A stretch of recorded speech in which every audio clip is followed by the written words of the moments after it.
State calls Brittney Bailey.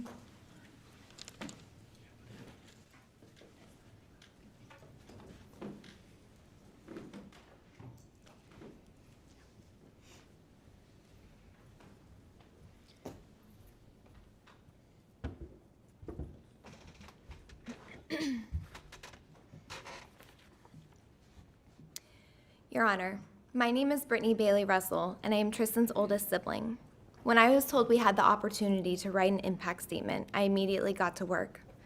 Writing comes natural to me, but I knew the importance the statement would hold, and I knew I needed more time than any piece I had written in the past.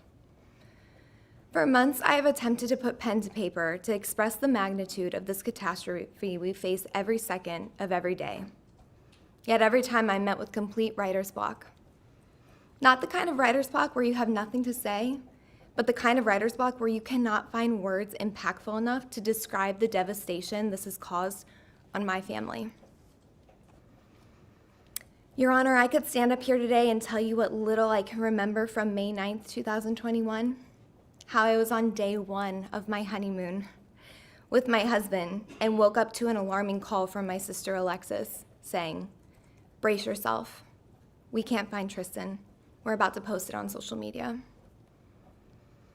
I could express the sense of darkness and terror I felt just being over 1,900 miles away from my panic-struck family, feeling absolutely helpless that I could not search, comfort, or engage with my squad, as Tristyn would put it.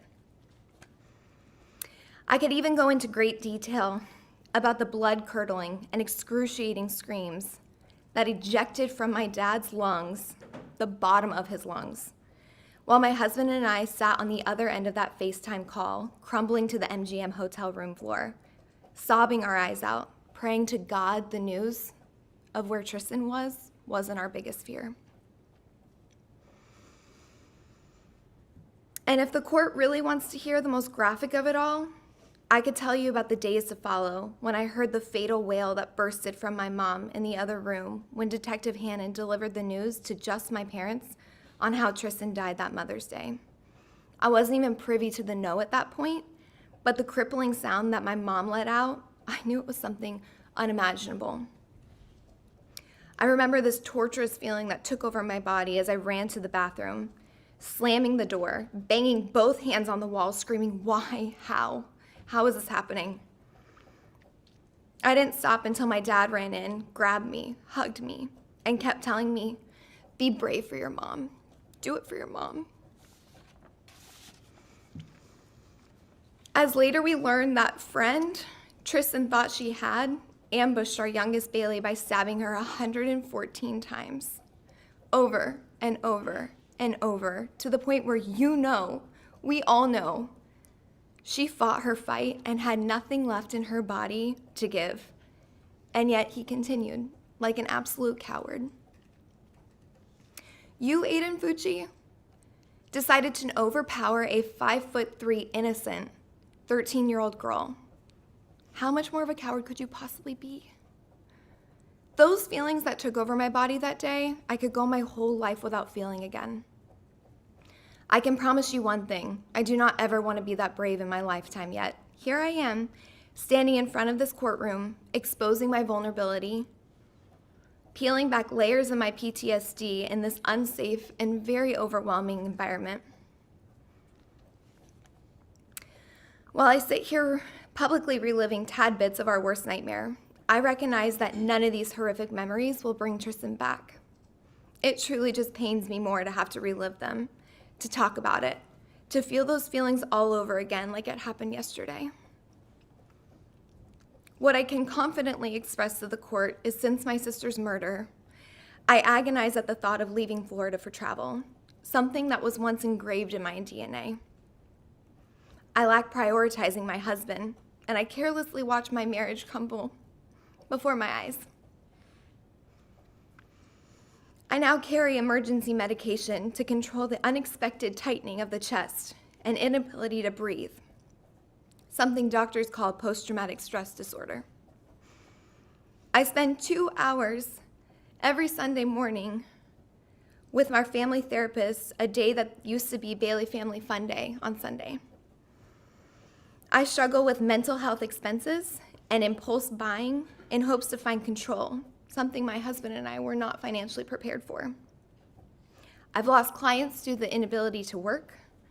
I rely on my vehicle as a safe place to release the uncontrollable rage that takes over my body. I fight my emotions in my own household in hopes my 4-year-old daughter doesn't try to console me, her mother, something no toddler should ever feel compelled to do.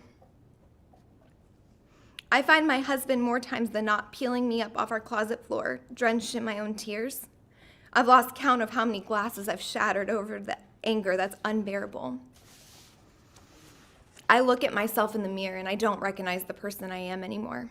My weight, my happiness, my skin, my personality, my love for life, all gone. My sister was robbed of what could have been an incredible future.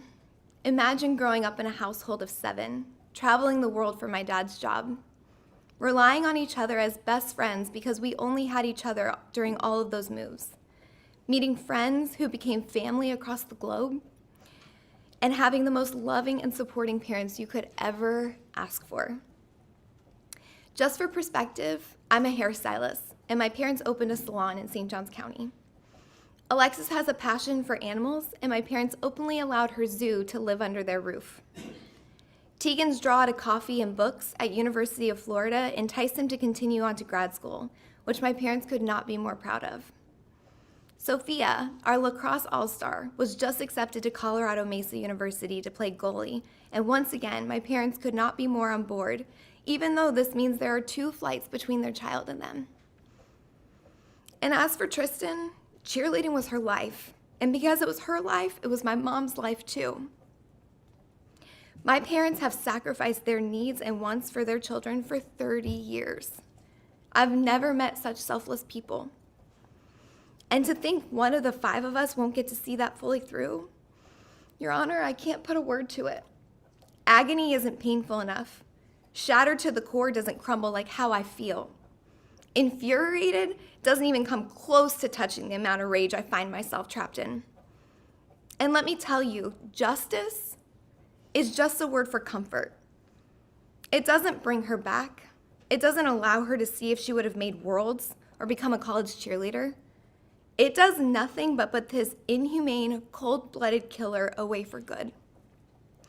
I ask you to remember how much my sister lost and will continue to lose as the years pass by because of one vile decision this ruthless, unremorseful villain made. His apology was a waste of oxygen and meant nothing. It was cold, it was callous, and it was disheartening, and it left my family feeling absolutely tormented. Once again, a word not pungent enough to express the degree of what we felt, but it's the best the dictionary could offer. In Tristyn's name, I will fight till the end to make sure my children, my siblings, my family, and our community will never see Aiden Fucci in society again. I respectfully ask for you to do the same.